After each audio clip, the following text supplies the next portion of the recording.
छठे पाठ के लघुतरात्मक के प्रश्न उत्तरों को समझेंगे।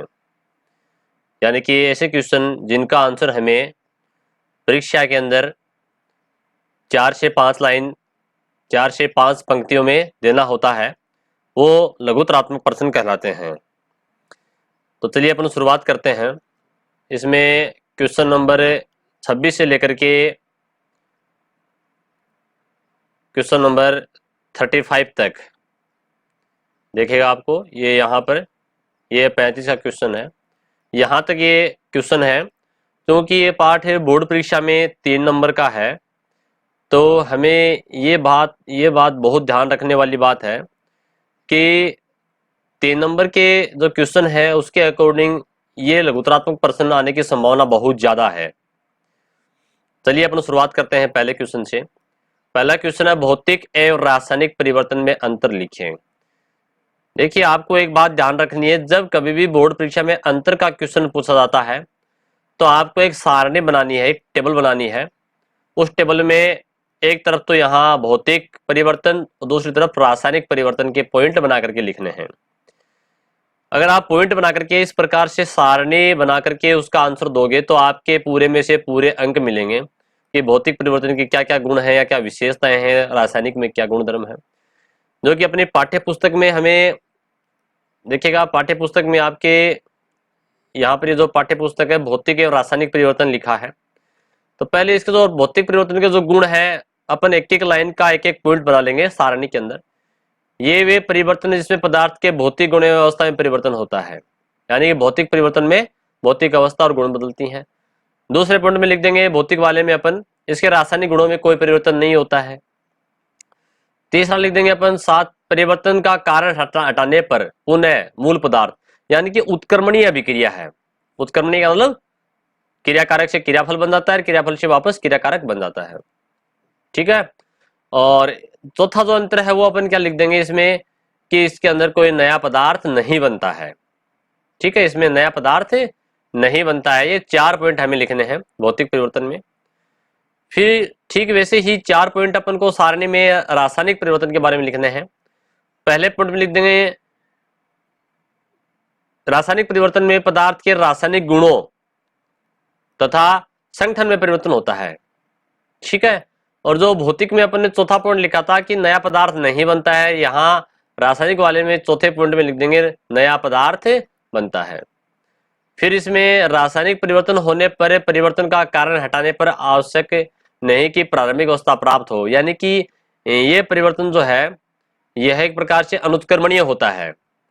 ठीक है, तो ये पॉइंट हमें बनाने हैं और इसके बाद में अपन इनके एक एक एग्जाम्पल भी लिख सकते हैं। जैसे भौतिक परिवर्तन का जो उदाहरण है वो है बर्फ से जल में बदलना, जल से बर्फ में बदलना। और रासायनिक में अपन लिख सकते हैं कि दूध से दही जमना, ठीक है, लोहे पे जंग लगना। ये एग्जाम्पल्स हैं। अब आपको एक जो अन्य जो मैटर है इसका वो मैं दिखाना चाहता हूँ। देखिए भौतिक परिवर्तन के गुण, ये आपको ये गुण नजर आ रहे हैं। ठीक है ना। तो इस प्रकार से 4 पॉइंट बना करके मैंने इन गुणों के बारे में यहाँ आपको दिखाई दे रहा होगा, तो आप ये नोट कर सकते हैं। अंतर आप 4 पॉइंट भौतिक परिवर्तन की आप ये लिख सकते हैं सारणी में, और दूसरी तरफ आप रासायनिक परिवर्तन के 4 गुण ये आपको दिखाई दे रहा होगा। रासायनिक परिवर्तन के गुण ये 4 पॉइंट जो है इस प्रकार से आप 4 पॉइंट बना करके रासायनिक परिवर्तन के भी लिख सकते हैं।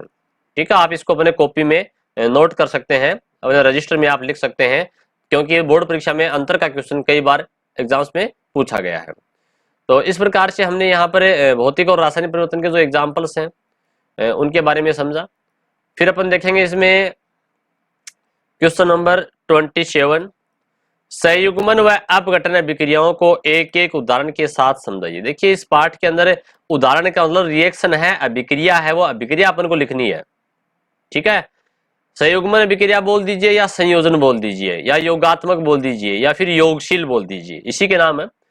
अपघटन अभिक्रिया जो है इसको अपने विघटन अभिक्रिया, विघटन यानी टूटना, विघटित होना, टूटना, ठीक है, या विसंयोजन भी कह सकते हैं।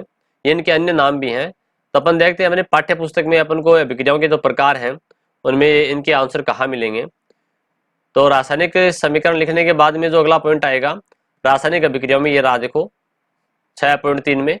इसमें जो पहली जो अभिक्रिया है वो संयुग्मन ही है, ये रहा इधर संयुग्मन अभिक्रिया।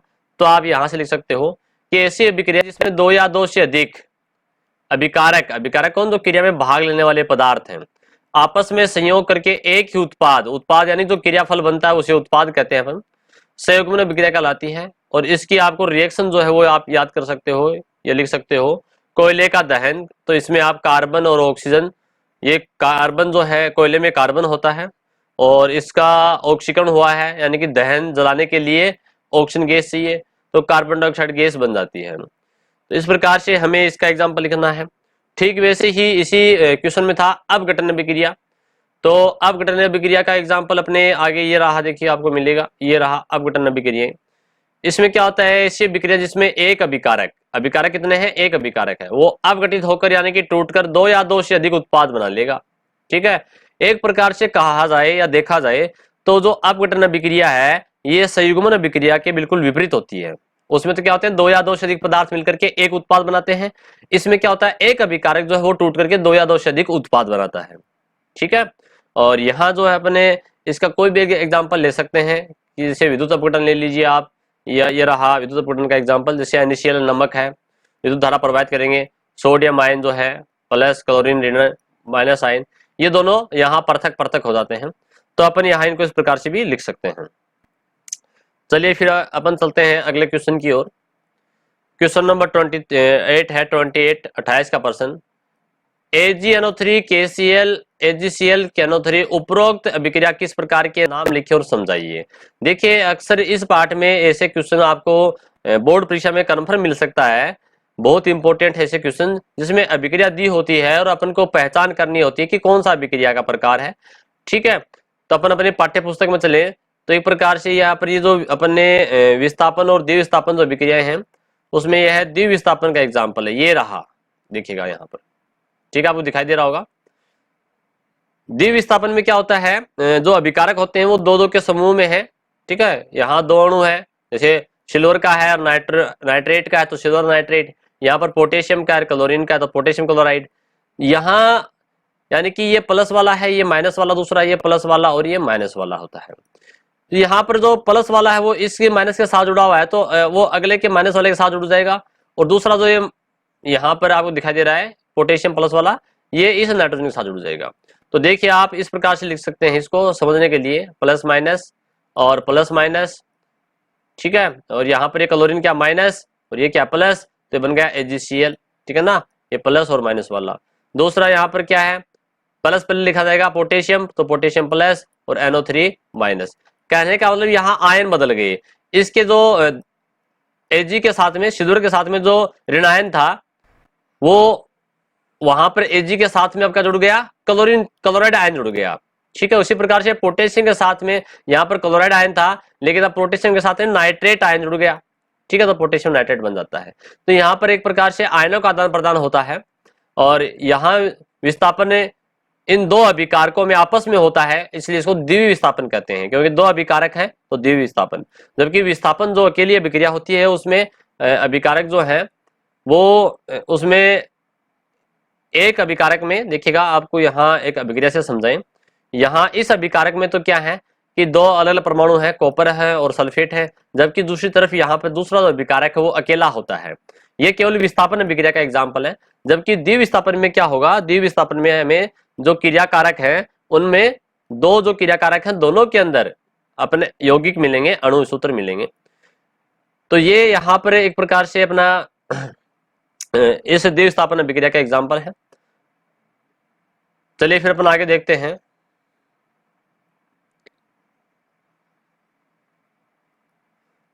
अगला क्वेश्चन, क्वेश्चन नंबर 29।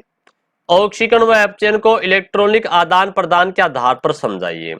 देखिए सीधा सा आप याद रखिएगा, ऐसे पदार्थ जो इलेक्ट्रॉन इलेक्ट्रॉन को छोड़ में इलेक्ट्रॉन को त्यागते हैं यानी किसी दूसरे को दे देते हैं उसका तो ऑक्सीकरण होता है। और ऐसे पदार्थ जो इलेक्ट्रॉन को क्या करते हैं, ग्रहण करते हैं, ले लेते हैं, उनका अपचयन होता है। ठीक है, तो इलेक्ट्रॉनिक अवधारणा के आधार पर इसको समझाने के लिए हमें इसके एग्जाम्पल्स भी काम में लेने होंगे। तो अपना ऑक्सीकरण और अपचयन के लिए चलते हैं।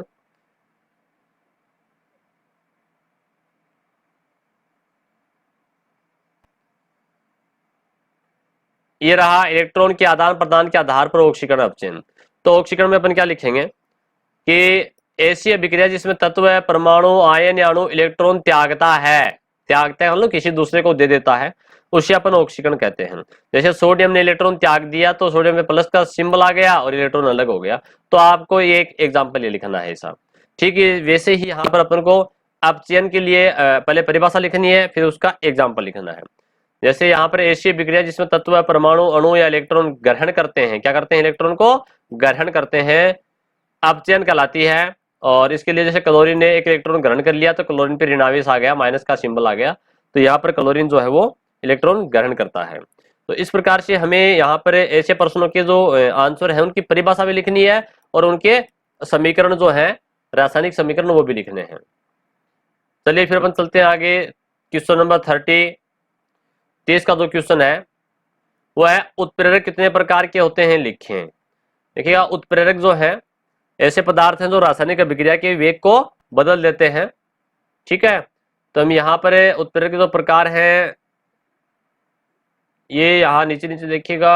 उत्प्रेरक की परिभाषा है वे पदार्थ जो रासायनिक अभिक्रिया के वेग को परिवर्तित कर दे, ठीक है ना, और स्वयं अपरिवर्तित रहे, उत्प्रेरक कहलाते हैं। इस घटना को उत्प्रेरण कहते हैं। अवस्था के आधार पर तो उत्प्रेरक दो प्रकार के होते हैं, समांगीय उत्प्रेरक और विषमांगीय उत्प्रेरक। इन्हें अपन उत्प्रेरण भी कहते हैं, क्या कहते हैं, उत्प्रेरण भी कहते हैं। परंतु यहाँ तो प्रश्न पूछा जा रहा है उत्प्रेरक के प्रकार का पूछा जा रहा है, तो हमें यहाँ पर इसमें लिखना है क्रिया के आधार पर उत्प्रेरक के प्रकार। हमें यहाँ ये आंसर करके आना है, ठीक है। तो धनात्मक उत्प्रेरक ऐसे उत्प्रेरक जो अभिक्रिया के वेग को क्या कर दें, अभिक्रिया के वेग को बढ़ा दें, वो तो धनात्मक कहलाएंगे, ठीक है। और दूसरे कहलाएंगे ऋणात्मक। ऋणात्मक क्या करेंगे, नाम ही क्या है, ऋणात्मक, यानी कि कम करने वाले, घटाने वाले। जो अभिक्रिया के वेग को कम कर दें वो ऋणात्मक उत्प्रेरक कहलाएंगे, ठीक है। इनके एग्जाम्पल आपको थोड़ा सा ध्यान रखना है। जैसे धनात्मक का जो एग्जाम्पल है वो है यहाँ पर MnO2 जो है, ठीक है, ये यहाँ पर इसका उत्प्रेरक है, ये आपको समीकरण लिखना है। उसी प्रकार से ऋणात्मक में हाइड्रोजन पेरोक्साइड के लिए ग्लिसरॉल एक उत्प्रेरक है जो इस अभिक्रिया के वेग को कम कर देता है, तो ग्लिसरॉल क्या यहाँ पर उत्प्रेरक है। ठीक वैसे ही यहाँ पर सवता उत्प्रेरक, कभी कभी क्या होता है अपन अभिक्रिया के अंदर उत्प्रेरक नहीं डालते हैं, परंतु जो बनने वाला उत्पाद है वो ही बाद में उत्प्रेरक का काम करना शुरू कर देता है, तो उसे कहते हैं सवता उत्प्रेरक, ठीक है। तो इसके लिए आपको एग्जाम्पल लिखना है, और ये एसिटिक एसिड यहाँ पर इस अभिक्रिया में सवता उत्प्रेरक का एग्जाम्पल है। फिर जैव उत्प्रेरक, जैव उत्प्रेरक को अपन एंजाइम भी कहते हैं, क्या कहते हैं, एंजाइम भी कहते हैं। जीवों के शरीर में पाए जाने वाले उत्प्रेरक जैव उत्प्रेरक या एंजाइम कहलाते हैं। इसके लिए आप एक लिख सकते हो कि माल्टोज को ग्लूकोज में बदलना, माल्टेज जो एंजाइम है ये यहाँ पर आपको ये लिख दीजिएगा पूरा, ठीक है, जैव उत्प्रेरक के लिए। तो इस प्रकार से हमने ये जो क्वेश्चन था उत्प्रेरक के प्रकार, इसको समझा। फिर क्वेश्चन नंबर 31 है अपघटनीय अभिक्रिया कितने प्रकार की होती है, लिखिए। देखिए, अपघटन अभिक्रिया वैसे तो कई प्रकार की होती है, लेकिन आपके सिलेबस में 3 प्रकार दिए गए हैं, तो अपन तीनों प्रकार को समझेंगे। जो अपघटन अभिक्रिया का मतलब होता है टूटना, पदार्थ जो है कोई एक क्रियाकारक या अभिकारक 2 या 2 से अधिक पदार्थों में टूट जाता है, उत्पाद बनाता है 2 या 2 से अधिक, तो उसे अपन अपघटनीय अभिक्रिया कहते हैं। तो यहाँ अपन देखें तो क्या लिखा है, ऐसी अभिक्रिया जिसमें एक अभिकारक अपघटित होकर या टूटकर 2 या 2 से अधिक उत्पाद बनाते हैं अपघटनीय अभिक्रिया कहलाती है, ठीक है। और इसके प्रकार आपको लिखने हैं। फिर जैसे विद्युत अपघटन, तो यहाँ हेडिंग डालनी है, उसमें क्या करेंगे, विद्युत धारा प्रवाहित करने पर अपघटित हो जाता है पदार्थ, जैसे H2 है, ठीक है, विद्युत धारा प्रवाहित करेंगे तो ये हाइड्रोजन ऑक्सीजन में टूट जाता है, तो ये लिखना है, इसकी परिभाषा लिखनी है जो बुक में लिखी गई है। दूसरा है उष्मीय अपघटन। उष्मीय अपघटन को तापीय अपघटन भी कहते हैं। जब अपन उष्मा या ताप देंगे पदार्थ को तो ये टूट जाएगा, इसलिए इसको उष्मीय या तापीय अपघटन भी कहते हैं, ठीक है। यहाँ पर जैसे कैल्शियम कार्बोनेट जो है CaCO3, जिसको अपन संगमरमर भी कहते हैं, पत्थर है, इस पत्थर को गर्म करेंगे तो यहाँ पर ये बन जाएगा चूना पत्थर, ठीक है। और वैसे ही यहाँ पर तीसरा प्रकार है वो है प्रकाशीय अपघटन। किसी पदार्थ को जब प्रकाश देते हैं तो उसका अपघटन हो जाए तो उसे हम प्रकाशीय अपघटन कहेंगे। इसके लिए एग्जाम्पल जो है वो हाइड्रोजन ब्रोमाइड का है। हाइड्रोजन ब्रोमाइड को अल्ट्रावायलेट, ये यहाँ पर UV है, U और V, ठीक है, पैराबैंगनी, अल्ट्रावायलेट बोल दीजिए, हिंदी में पैराबैंगनी, प्रकाश की उपस्थिति में रखते हैं तो यहाँ पर ये टूट जाता है, हाइड्रोजन में और ब्रोमीन में अपघटित हो जाता है। तो इस प्रकार से हमने यहाँ पर अभिक्रिया के जो प्रकार हैं उनमें अपघटन अभिक्रियाओं के बारे में जानकारी प्राप्त की। क्वेश्चन नंबर 32 का क्वेश्चन बहुत ही इंपॉर्टेंट है, बोर्ड परीक्षा की दृष्टि से बहुत ही इंपॉर्टेंट है। क्लोरोफॉर्म में कुछ मात्रा में एथिल एल्कोहल मिलाकर क्यों रखा जाता है। देखिए क्लोरोफॉर्म जो है एक प्रकार से निश्चेतक पदार्थ है। निश्चेतक का मतलब बेहोश करने वाला पदार्थ। ये क्लोरोफॉर्म की गंध या जो सुगंध है, स्मेल है, उसको अगर कोई व्यक्ति सूंघ लेता है तो वो बेहोश हो सकता है। पुराने समय में ऑपरेशन वगैरह करने के लिए, सर्जरी करने के लिए व्यक्ति को बेहोश किया जाता था। आजकल तो क्या होता है, जिस अंग की सर्जरी करनी होती है उसके आसपास वहां इंजेक्शन लगा करके उसी अंग को निश्चेत किया जाता है, परंतु पहले पूरे व्यक्ति को ही बेहोश कर दिया जाता था।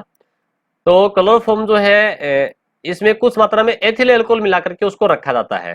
तो उसके पीछे क्या कारण है, देखिएगा ये वैसे लॉजिक वाला क्वेश्चन है, परंतु इसका जो आंसर है वो हमें उत्प्रेरक वाले में मिलेगा। और उत्प्रेरक कौन से उत्प्रेरक में मिलेगा, जो अभिक्रिया के वेग को कम कर देते हैं, मंद कर देते हैं।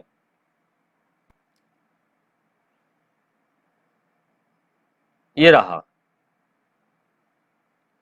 ऋणात्मक उत्प्रेरक में। ठीक है, ऋणात्मक उत्प्रेरक क्या होते हैं, जो अभिक्रिया के वेग को कम कर देते हैं। वास्तव में होता क्या है, देखिए अपन बात करेंगे। ये क्लोरोफॉर्म है। क्लोरोफॉर्म क्या होता है कि वायु में जल्दी ही उड़ जाता है, जल्दी ही वाष्पीकृत हो जाता है।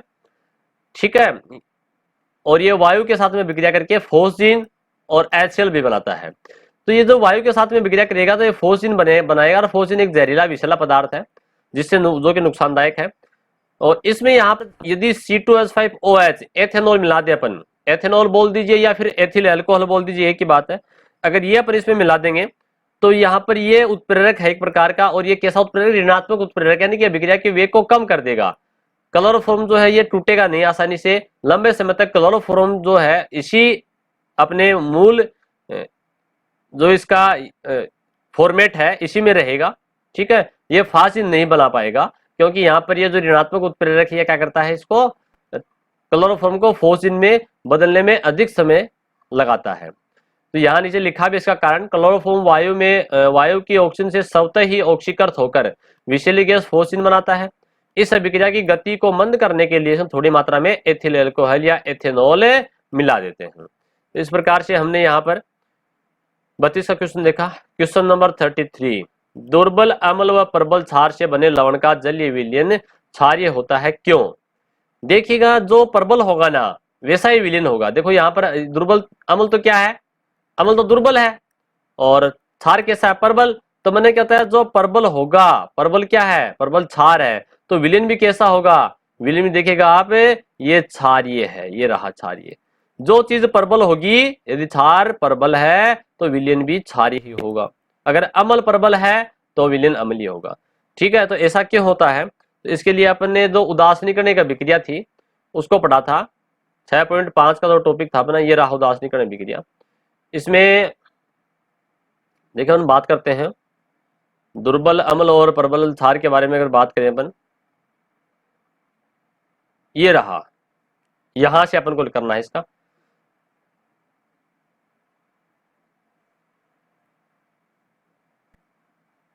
ये नीचे वाला पैराग्राफ। दुर्बल अम्ल व प्रबल क्षार की उदासीनीकरण अभिक्रिया में अम्ल पूर्णतः आयनित या वियोजित नहीं होता है, क्योंकि ये तो दुर्बल है। ठीक है, तथा कुछ मात्रा में अवियोजित अवस्था में भी रहता है। ठीक है, अतः विलयन में अम्ल व क्षार के समान मोल लेने पर विलयन में OH आयनों की अधिकता होती है, अतः विलयन की pH 7 से अधिक होती है। क्लियर? तो देखिएगा यहाँ पर अगर प्रबल और अम्ल जो चीज है, तो जो प्रबल होगी विलयन वैसा ही होगा। ठीक है,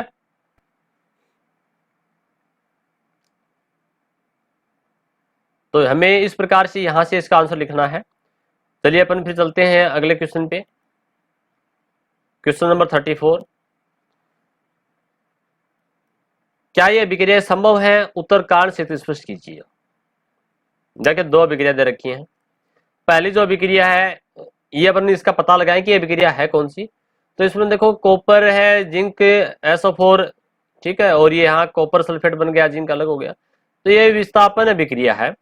दूसरी अभिक्रिया भी विस्थापन अभिक्रिया है। तो विस्थापन अभिक्रिया में वास्तव में क्या होता है, जो अधिक क्रियाशील तत्व है वो कम क्रियाशील तत्व को विस्थापित कर देता है, वहां से हटा देता है, उसे अपन विस्थापन अभिक्रिया कहते हैं। तो यहाँ पर ये जो कॉपर है, क्या ये इस जिंक को यहाँ से हटा पाएगा?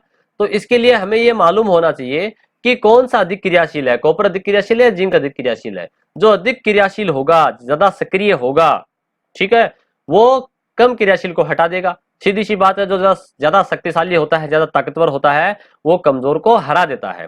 ठीक वैसे ही यहाँ पर जो ज्यादा पावरफुल, ज्यादा शक्तिशाली, ज्यादा एक्टिव है, वो उसको हटा देता है, विस्थापित कर देता है।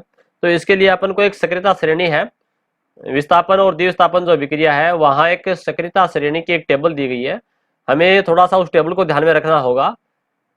देखिए टेबल में अगर अपन ध्यान दें तो यहाँ पर ये तो रहा जिंक, जिंक अधिक क्रियाशील है। ये रहा कॉपर, कॉपर कम क्रियाशील है। तो ये जिंक जो है ये कॉपर को हटा सकता है, लेकिन कॉपर जिंक को नहीं हटा सकता। अब अपन आते हैं अपने क्वेश्चन पे। देखिएगा यहाँ पर जिंक अधिक क्रियाशील था और कॉपर कम क्रियाशील था, तो यहाँ पर ये जो कॉपर है ये जिंक को नहीं हटा पाएगा। इसका मतलब ये अभिक्रिया जो है, ये समीकरण ये गलत है, ऐसा नहीं हो सकता। दूसरा अपन देखें कि FeCu, क्या Fe अधिक क्रियाशील है? यदि Fe अधिक क्रियाशील है तो ये कॉपर को यहाँ से हटा देगा और खुद बैठ जाएगा इसके पास में। ठीक है, देखो चलो देखते हैं अपन सारणी में कि Fe ये रहा और Cu ये रहा। तो Fe अधिक क्रियाशील है, ये क्या करेगा, कॉपर को यहाँ से हटा देगा। देखते हैं कि हटा रहा है कि नहीं। ये रहा, Fe ने क्या किया, इस कॉपर को यहाँ से हटा दिया, क्योंकि अभी अपन ने सारणी में देखा है कि Fe जो है वो अधिक क्रियाशील है, अधिक अभिक्रियाशील तत्व है, कॉपर को यहां से हटा देता है।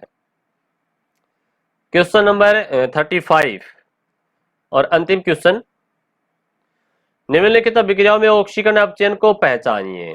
देखिए इसके लिए हमें ऑक्सीकरण और अपचयन जो है उसकी परिभाषा को समझना होगा। और मैंने बताया ऑक्सीकरण अपचयन दोनों अभिक्रियाएं साथ साथ चलती हैं, इसलिए इसको रेडॉक्स अभिक्रिया भी कहते हैं। ये क्वेश्चन भी कई बार एग्जाम से पूछा गया है कि रेडॉक्स अभिक्रिया क्या है। एक दूसरी चीज और आपको ये बता दूं मैं कि यहाँ अपने ऑक्सीकरण और अपचयन का जो क्वेश्चन है, अंतर का क्वेश्चन, दोनों में डिफरेंस का, वो क्वेश्चन भी आता है। तो उसके लिए एक आपको सारणी,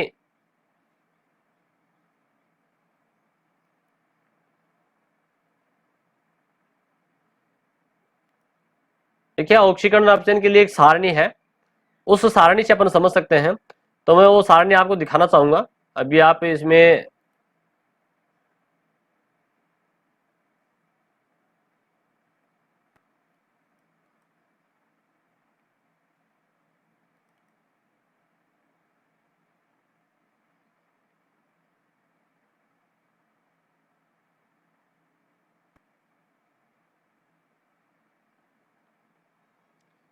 ये रही एक सारणी।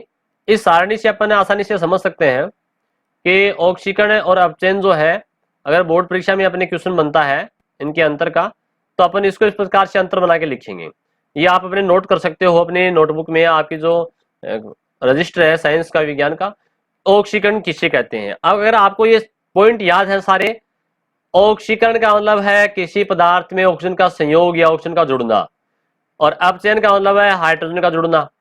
ठीक है, देखिए ऑक्सीकरण में क्या हो रहा है, ऑक्सीजन जुड़ रहा है, तो अपचयन में ऑक्सीजन क्या होगा, ऑक्सीजन की कमी होगी। यहां हाइड्रोजन जुड़ रहा है तो ऑक्सीकरण में हाइड्रोजन की कमी होगी। उल्टे हैं दोनों एक दूसरे के। इसमें क्या होता है, पदार्थ ऋण तत्व का संयोग होता है और इसमें धन तत्व का संयोग होता है। ठीक है, इसमें ऋण तत्व का संयोग होता है तो इसमें ऋण तत्व की कमी होगी, और इसमें धन तत्व का संयोग होता है तो इसमें धन तत्व की कमी होगी। क्लियर, 4 पॉइंट हो गई। पांचवा जो पॉइंट है वो है आधुनिक इलेक्ट्रॉनिक अवधारणा के अनुसार। आधुनिक इलेक्ट्रॉनिक अवधारणा के अनुसार ये कोई पदार्थ, परमाणु, अणु, तत्व, आयन जो भी है वो इलेक्ट्रॉन का त्याग करता है तो उसे ऑक्सीकरण कहते हैं, और जब कोई परमाणु, तत्व, अणु, आयन इलेक्ट्रॉन ग्रहण करता है तो उसे अपन अपचयन कहते हैं। अगर आपके दिमाग में ये पांचों पॉइंट है तो आपका ऑक्सीकरण और अपचयन का कभी भी कोई क्वेश्चन गलत नहीं होगा। अब चलते हैं अपने इस पॉइंट में अपने।